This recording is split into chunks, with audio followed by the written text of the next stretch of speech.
Today we're going to talk about long division. Long division is an easy way to divide two numbers. So let's take 72 and divide it by 5.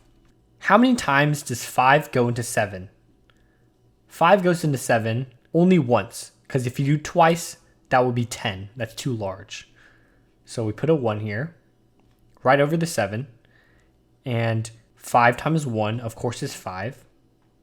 So we're going to put the 5 here. And when subtracting, whenever there's spaces left here, like here for example, you can fill it in with a 0. What we're basically doing is saying 5 times 10. That would be 50, right? But the reason we don't leave the 0 here is because we might have to fill it with another number that is not 0, like 2 or 3, to find out what really divides 72. So this is 2 and this is 2. Now, how many times does 5 go into this new number, 22? It's 4 times, because 5 times 4 is 20.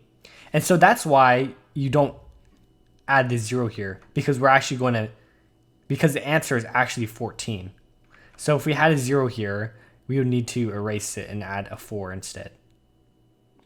And so 4 times 5 is 20. So we subtract 20 and we have remainder 2. Of course, 5 can't go into 2. So that's our remainder. So a way you can proof check that 72 divided by 5 is 14 remainder 2 is by saying 5 times 14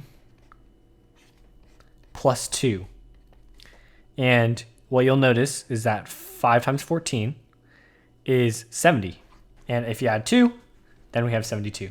That's how we can proof check our answer. Let's try 108 divided by 9. How many times does 9 go into 1? We can't do that. So we'll ask the question, how many times does 9 go into 10? And we'll add the second digit to our question. So how many times does 9 go into 10? Well, only once. And here's the imaginary 0. 9 times 10 is 90. So we would subtract 90 from here. Of course, the imaginary 0, we just leave blank. So let's subtract down. We have 8 here. And 10 minus 9 is 1. Okay. How many times does 9 go into 18? 2.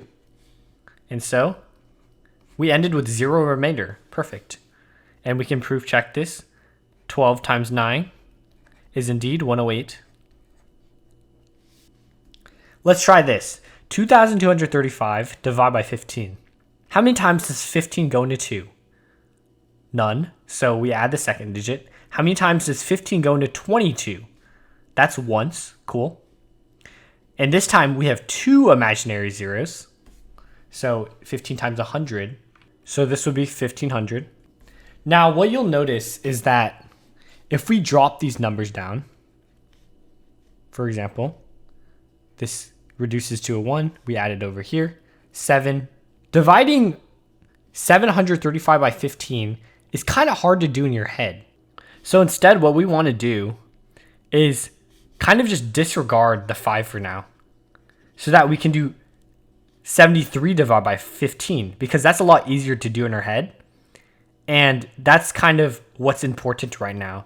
We're trying to divide numbers and coming up with numbers that are from 1 to 9, because that's what we can do in our head. And so how many times can 15 go into 73?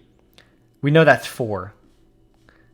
So see, the number 4 is between 1 and 9. It's easy to do in your head. And so you have the 60 down here. And drop the numbers down. 3 and 1. And 15 can't go into 13. So now you drop the 5 down for 135. And it ends up that 15 times 9, another number between 1 and 9, is actually equal to 135, which is equal to 0. And so this is your answer, 149.